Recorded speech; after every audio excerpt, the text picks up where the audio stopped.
I was thinking just the way fear is manipulated Oh, to keep us all in the mainline story, absolutely. and to keep us all Be frightened. afraid, be very, very afraid. Yeah. Well, right. and, Yeah. Again, neuroscience, but it's sort of the way that, we're not using our smart vagus, that literally the capacity that we have to engage in eye contact, hearing, and all of that to calm down our sympathetic nervous system. Right. Right? Right. It's built in Right. to that. Mhm. But when we're being fed this diet of fear all the time, we're starving that pathway. Mhm. That doesn't get to be its most robust self, which sort of disintegrates us. And what's interesting about that is that we don't know that that's what we're being fed, because when it's a part of a dominant story, you don't really realize Right. what you are taking in. And that's when we're ingesting messages and transactions all the time that shape our brains, that make us afraid, that make us feel that we've got to win something, who knows what. I mean, I think one of the most ridiculous ways that I've seen this happen, if you turn on network news, you're likely to see something that says, "Is there something in this can that will kill you? Right. Watch us at 11 o'clock on Wednesday night and we'll tell you." So it's don't like, touch hold that that fear, can hold that touch fear that can. until 11 o'clock Wednesday night. But fear being, again though, is slightly ridiculous. We know But that. it is exactly how people get. We are manipulated, Right. and our neurochemistry Right. is manipulated by that, and we are we're on vigilant alert Right. all the time with those messages. Well, and the other thing is that this message of separation and individuation, this is the other another neuroscience point, is that we have, again, this whole, what's called the dopamine reward system, right? That literally, is there in the beginning, and when we have good, healthy connection, we get this hit of feeling good, right? So it's a kind of self-propelling, not self-propelling, but community-propelling, bond people together.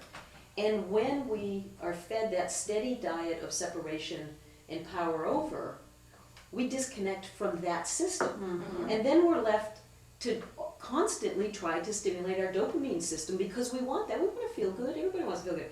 And we do it with all these other things, right? We go shopping. Right. We take drugs.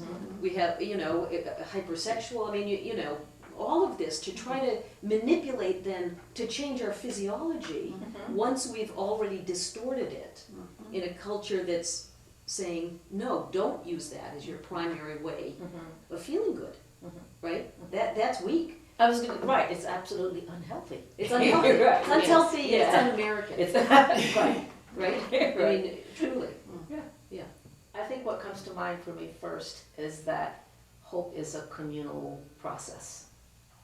And to the extent that we try to commodify hope and say this is something that I can get, and this is something that propels me forward and makes me resilient, then again we've fallen into that paradigm that refuses to recognize and celebrate our interdependence. And I think, I can't remember Maureen, except that I remember a conversation, the two of us, a couple of years ago, when we started talking, and I think you coined the phrase revolutionary hope.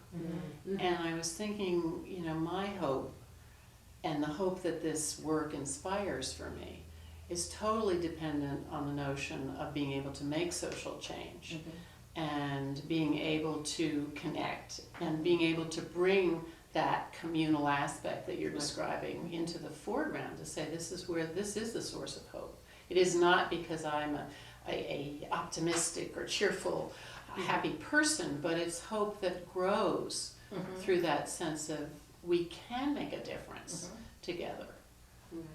Yeah, and what I would say is that, I think that, we're all still born with this amazing physiology, right?